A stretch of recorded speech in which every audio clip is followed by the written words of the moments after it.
నమస్కారం. ప్రభుత్వ పథకాల అప్డేట్స్ ముఖ్యంగా ఇందిరమ్మ ఇండ్లకు సంబంధించి ప్రతి అప్డేట్, ప్రతి డౌట్ క్లియర్ చేస్తూ వీడియోస్ అయితే వస్తాయి. తప్పకుండా సబ్స్క్రైబ్ చేసుకోండి. వీడియోస్ అయితే లైక్ చేస్తూ ఉండండి. ఇక ఇందిరమ్మ ఇండ్లు ఎప్పుడు ఇస్తారు, ఇందిరమ్మ ఇండ్ల ఫైనల్ లిస్ట్ ఎప్పుడు పెడతారని చెప్పేసి ఎన్నో రోజులుగా ఇందిరమ్మ ఇండ్ల కోసం అప్లై చేసుకున్న వారందరూ ఎదురు చూస్తున్నారు. మరి ఆ ఇందిరమ్మ ఇండ్ల ఫైనల్ లిస్ట్ గుడ్ న్యూస్ ఎప్పుడు వస్తుందని చెప్పేసి ఆతృతగా ఎదురు చూస్తున్నారు.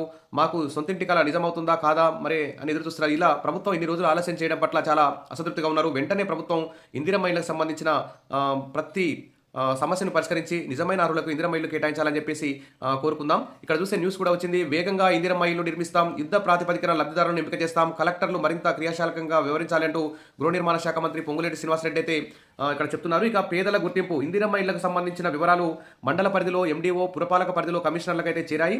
ప్రస్తుతం తొలి విడతలో పరిశీలన పూర్తవగా లిస్టు 1 జాబితాను అధికారులు అయితే మళ్ళీ రివెరిఫికేషన్ చేస్తున్నారు. లిస్టు 1 జాబితాలో 22 లక్షల మంది దాకా అప్లై చేసుకున్నారు. మరి ప్రస్తుతం అయితే దాదాపు 4 లక్షల ఇండ్లే ఇవ్వబోతున్నారు కాబట్టి మరి 22 లక్షల మంది నుంచి కనీసం 4 లక్షల మందిని వడపోసి 4 లక్షల మందికే ఇండ్లు ఇవ్వాల్సి ఉంటుంది. ఇటీవల ప్రభుత్వం ప్రకటించిన 72,000 మంది అర్హులను మినహాయించి మిగతా వారి ఇళ్లకు వెళ్లి రీవెరిఫికేషన్ చేస్తున్నారు. ఈ రీవెరిఫికేషన్లో పేదల్లో అతిపేదలను గుర్తిస్తారు. ఈ రీవెరిఫికేషన్ కోసం ఒక్కో మండలానికి 4-5 బృందాలను కూడా ఏర్పాటు చేశారు. లిస్టు 1 జాబితాలో ఉండాల్సిన తమ పేర్లను లిస్టు 2లో, లిస్టు 3లో వస్తున్నాయని, లిస్టు 3లో ఉండాల్సిన లిస్టు 1లో, లిస్టు 2లో ఉండాల్సిన లిస్టు 1లో ఈ విధంగా తారుమారుగా తప్పులుగా పడ్డాయని చెప్పేసి ఫిర్యాదులు వచ్చాయి. ఆ ఫిర్యాదులను కూడా మండలాల వారీగా ఏర్పాటు చేసిన బృందాలు ఇలాంటి ఫిర్యాదులపై కూడా రీవెరిఫికేషన్ చేసి ఎవరైతే ఏ లిస్టులో ఉండాలో ఆ లిస్టులోనే ఉండే విధంగా కూడా చర్యలు తీసుకుంటున్నారు. ఈ విధంగా మొదటి విడతలో అయితే లిస్టు 1 జాబితాలో ఉన్న 21.93 లక్షల మంది దరఖాస్తుదారులన్నింటిలో పరిశీలించి ఇక ఇప్పుడు ఈ వారం లోపల 3,80,000 మందికి మరి ఫైనల్ లిస్ట్ పెట్టే అవకాశం ఉంది. అంటే చాలా కష్టం. ఇంతమందిని ఓడిపోయాలంటే 22 లక్షల దరఖాస్తుల నుంచి 3,80,000 మందిని ఇందిరమ్మ ఇళ్ల కోసం సెలెక్ట్ చేయాలంటే చాలా అధికారుల కష్టమైన పని. మరి ఈ లిస్టు 1 జాబితాని ప్రస్తుతం అయితే రీవెరిఫికేషన్ చేస్తున్నారు. మరి ప్రతిష్టాత్మకంగా చేపట్టిన ఇందిరమ్మ ఇళ్ల పథకంలో మరింత వేగం పెంచాలని రెవెన్యూ, హౌసింగ్, సమాచార శాఖ మంత్రి పొంగులేటి శ్రీనివాసరెడ్డి జిల్లా కలెక్టర్లను అందరినీ కూడా ఆదేశించారు. ఎలాంటి అక్రమాలకు తావు లేకుండా పారదర్శకంగా ఇందిరమ్మ ఇళ్ల లబ్ధిదారులను ఎంపిక చేసి నిర్మాణ ప్రక్రియ వేగవంతం చేయాలన్నారు. 2-3 రోజుల్లో లబ్ధిదారుల ఎంపిక ప్రక్రియ పూర్తి చేయాలని సూచించారు.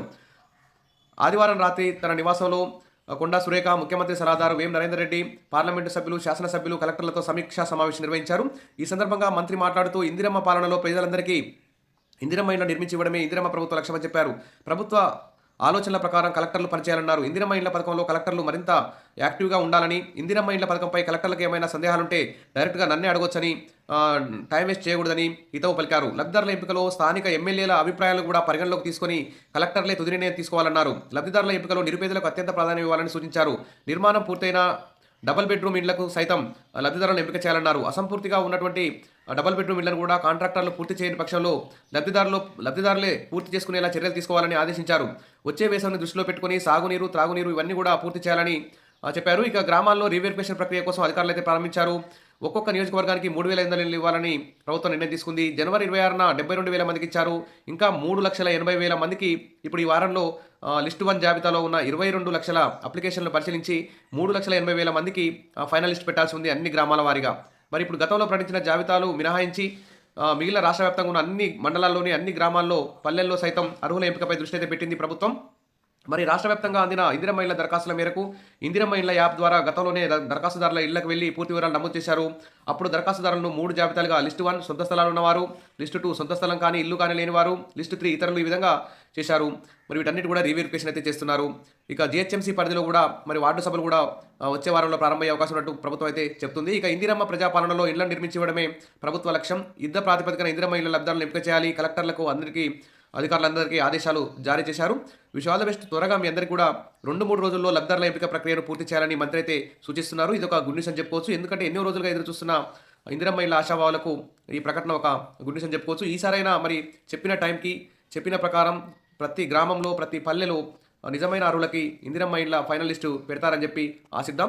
మరి ఈ లిస్టు 1లో ఉన్న 22 లక్షల దరఖాస్తులను స్పీడ్గా రీవెరిఫికేషన్ చేసి 3,80,000 మందికి సంబంధించి అన్ని గ్రామాల వారీగా ఫైనల్ లిస్టు పెట్టాలని, ఉగాది వరకు ముగ్గు పోసి బేస్మెంట్ నిర్మించుకునేలా అకౌంట్లో డబ్బులు వేయాలని చెప్పేసి ప్రజలందరూ కూడా కోరుకుంటున్నారు. విషయాల బెస్ట్. మరిన్ని అప్డేట్స్ కోసం మన ఛానల్ని ఫాలో అవుతుండండి. వీడియోస్ అయితే లైక్ చేస్తూ ఉండండి. Thank you.